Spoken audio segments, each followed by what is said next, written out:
नमस्कार, मैं Rajendra Shah tech legal export channel पर आप लोगों का स्वागत करते हैं। साथियों, आज हम आप लोगों के सामने अपने देश की एक ज्वलंत समस्या के बारे में चर्चा करना चाहते हैं।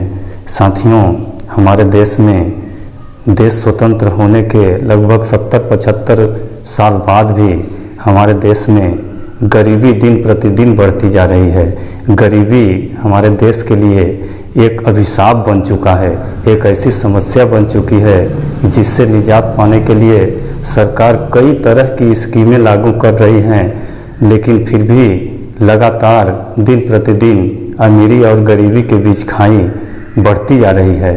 आखिर क्या कारण है? क्या सरकार ऐसा नियम बना सकती है जिससे गरीबों को पैसा देकर उनको अमीर बनाया जा सकता है? तो ये कभी संभव नहीं होगा। साथियों, इस संबंध में शायद कुछ देशों ने पहले इस तरह की पहल किए थे कि गरीबों को पैसा देके उनके जीवन स्तर को ऊपर उठाने का प्रयास किया गया था, लेकिन ये संभव नहीं हो पाया। और हमारे देश में भी सरकारें इसी तरह से कर रही हैं। इसी के तहत 2013 से फूड सिक्योरिटी एक्ट लागू किया गया है, जिसमें भारत देश के लगभग 80 से 85 करोड़ आबादी को ₹1 किलो खाद्यान्न दिया जाता है। उनके लिए फ्री आवास दिया जा रहा है। लेकिन फिर भी हम ये मानते हैं दोस्तों कि अगर हम किसी व्यक्ति को फ्री में देने का आदी बना दें तो वो आलसी हो जाता है। हमें लोगों को स्वावलंबी बनाना है, उनको अमीर बनाने के लिए हमें ऐसा प्रयास करना है कि वो आत्मनिर्भर बने, स्वावलंबी बने और अपने जीवन स्तर को ऊपर उठा सकें। दोस्तों, गरीबी का मुख्य कारण ये है कि जो हमारे प्राकृतिक संसाधन हैं, उन प्राकृतिक संसाधनों का असमान वितरण। अभी हमारे देश में जब से देश हमारा आज़ाद हुआ, उस समय की परिस्थितियाँ कुछ दूसरी थीं। उस समय जमींदारी प्रथा अंग्रेज़ों ने लगान वसूलने के लिए लागू किए थे। जो गांव के जो संभ्रांत व्यक्ति होते थे, जो बाहुबली टाइप के होते थे, उन लोगों को ज़मीन दे दिया जाता था। फिर वो लोग ज़मीन गांव के गरीब के गुरुओं को देते थे और उनसे भारी मात्रा में लगान वसूल करते थे। जब हमारा देश आज़ाद हुआ तो उस आज़ादी की लड़ाई में हालांकि सारे लोग भाग लिए थे और ये ऐसा नियम प्रावधान किया गया कि जो ज़मीन एक सीमित परिवार के पास है, उस ज़मीन का समान बंटवारा हो सके।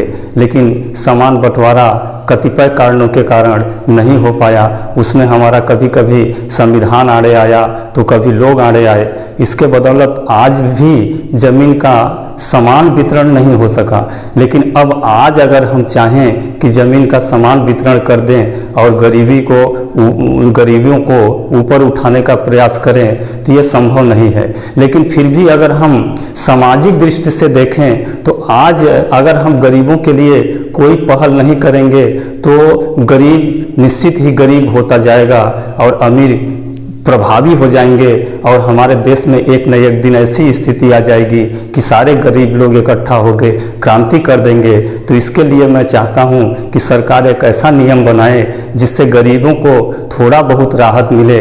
इसके लिए मेरा आग्रह है सरकार से कि अभी ज़मीनों का क्रय विक्रय के लिए कोई नियम नहीं है। कोई भी व्यक्ति जिसके पास पर्याप्त पैसा है, चाहे वो ब्लैक मनी हो चाहे वाइट मनी है, वो लगातार जितना चाहे उतनी ज़मीन खरीद सकता है। इस पे कोई लिमिटेशन नहीं है, कोई बांडेज नहीं है। इसी के बदौलत ज़मीनों का रेट भी दिन दूनी रात चौगुनी बढ़ती जा रही है। बहुत सारे पूंजीपति लोग हैं जो ज़मीनों को क्रय करके छोड़ देते हैं या प्लांटेशन करा देते हैं। लेकिन इससे होता क्या है कि हमारा आय का स्रोत के साथ साथ मनुष्य को मुख्य आवश्यकता भोजन के लिए है।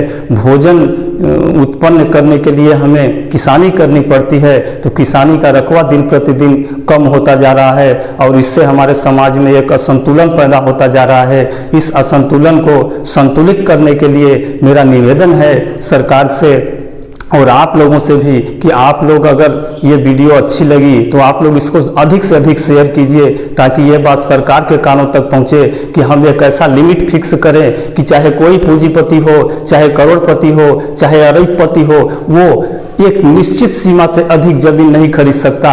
अगर ये नियम जब बन जाए तो फिर ज़मीनों का एक संतुलन बन जाएगा और जिसके पास ज़मीन नहीं है वो भी ज़मीन लेके उससे अपना आय का साधन जुटा सकता है और अमीरी जो गरीबी का स्तर है वो थोड़ा बहुत ऊपर उठ सकती है।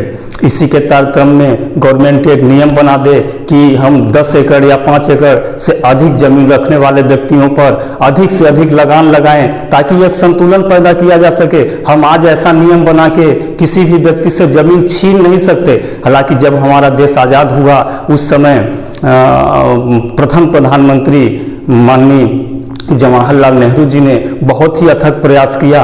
उनके अथक प्रयास से ही हमारा संपत्ति का जो अधिकार था, संपत्ति के अधिकार के तहत अगर किसी जमींदार से हम जमीन जब उससे अर्जित करते थे तो वो लोग अपने मूल मौलिक अधिकार के उल्लंघन के कारण सुप्रीम कोर्ट में चले जाते थे, सुप्रीम कोर्ट में स्टे मिल जाता था। इस तरह से जमीनों का वितरण नहीं हो पाया, लेकिन फिर भी प्रथम प्रधानमंत्री के सहयोग से, उनके प्रयास से उन्होंने संविधान में एक ऐसा संशोधन कर दिया, उसमें एक 9वीं अनुसूची बना दी। जबकि हमारा पहला जो संविधान बना था उसमें 8 अनुसूचियां थी, फिर वो 9वीं अनुसूची बना दिए और 9वीं अनुसूची में लिख दिए कि अगर हम राज्य का विधानमंडल या राज्य या सरकार कोई भी नियम बना के उसको 9वीं अनुसूची में डाल देंगे तो उसको किसी भी न्यायालय में उसका रिव्यू नहीं किया जा सकता, उसके खिलाफ कोई केस नहीं किया जा सकता। इस बदौलत थोड़ा बहुत जमीनों का वितरण हुआ, लेकिन फिर भी जमीनों का वितरण नहीं हो पाया। तो आज हम चाहें कि उन जमीनों का वितरण कर लें तो ये संभव नहीं है, लेकिन नियम बना के हम ऐसा कर सकते हैं। जिससे हमारा गुजारिश है कि अगर हमें गरीबों की स्थिति को सुधारना है, अमीरी गरीबी की खाई को कम करना है, तो आज सरकार एक ऐसा नियम बनाए, ऐसा लिमिटेशन एक्ट पारित करे कि कोई भी व्यक्ति अपने पास पूरे परिवार में 5 एकड़ से अधिक जमीन या 10 एकड़ से अधिक जमीन नहीं रख सकता। अगर वो 10 एकड़ से अधिक जमीन उसके पास है तो 10 एकड़ तक फ्री है। 10 एकड़ से ऊपर जमीन पर 5,000 रुपया सालाना, 10,000 रुपया सालाना टैक्स लगेगा। जब ये प्रावधान कर दिया जाए तो जिन भी भूमाफियाओं के पास, जिन लोगों के पास, जिन जमींदारों के पास बहुत सारा मात्रा में आज जमीन पड़ा हुआ है, वो लोग औनो पौनो दामों में वो जमीन बेचना शुरू करेंगे। जब बेचना शुरू करेंगे तो जो भूमिहीन हैं, जो गरीब हैं, जो किसान हैं, जिनकी मुख्य आय का स्रोत किसानी है लेकिन उनके पास जमीन नहीं है, वो आसानी से जमीन परचेज कर लेंगे और एक हमारा संतुलन पैदा हो जाएगा। इस तरह से हमारा गुजारिश है कि आप लोग इस वीडियो को अधिक से अधिक मात्रा में शेयर करें, ताकि अगर हम समाज में जन्म लिए हैं तो मनुष्य का ये कर्तव्य बनता है कि हम समाज के लिए कुछ करें, देश के लिए कुछ करें। तो आज अगर आप गरीबी देख के आपका दिल पसीजता होगा, थोड़ा बहुत भी ख्याल आता होगा, तो इस वीडियो को शेयर कीजिए ताकि ये वीडियो इतना वायरल हो कि ये सरकार के कानों तक पहुंचे और सरकार एक ऐसा नियम बनाने के लिए बाध्य हो जाए ताकि हमारे देश में, हमारे समाज में एक संतुलन पैदा हो सके। जी दोस्तों।